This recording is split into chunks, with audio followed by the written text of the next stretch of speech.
রাহাত, আপনি যে বললেন আখির কাছে যাওয়ার জন্য তিশা আপনাকে জোর করে করে ওই রুমে পাঠাইতো, আমি তো প্রমাণ। আপনি তো ভাদ্র মাসের কুত্তার মতন এই যেরকম জিব্বা বাইর করে করে আমার রুমে গেছিলেন, আর আমি কি বলছিলাম?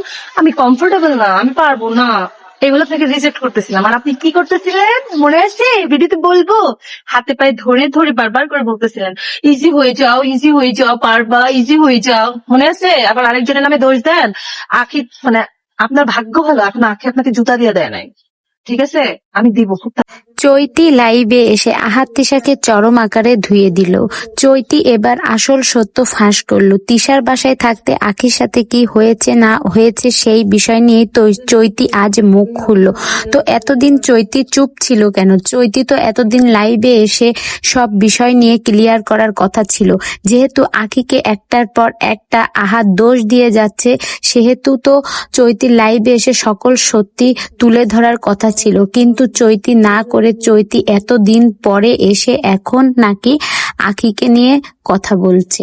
তো দেখুন আপনারা, এই যে সকল আগে যে সময় আখি এই বিষয় নিয়ে কথা বলেছে তখন কিন্তু আমরা সোশ্যাল মিডিয়ার লোকজন কেউ বিশ্বাস করিনি। এখন দেখুন চৈতি নিজে চোখে দেখেছে আসলে কি ঘটনা ঘটেছে, আর সেই বিষয় নিয়েই কিন্তু চৈতি এবার লাইভে এসে মুখ খুললো।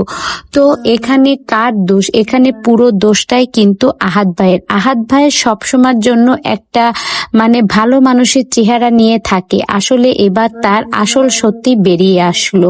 আখি যখন বলেছে আমরা কিন্তু তখন কোনো কিছুই বিশ্বাস করিনি। এখন দেখুন সত্য কোনোদিন কিন্তু চাপা থাকে না, সেই সত্য আজ কয়েক মাস দেরি হলেও কিন্তু বেরিয়ে আসলো।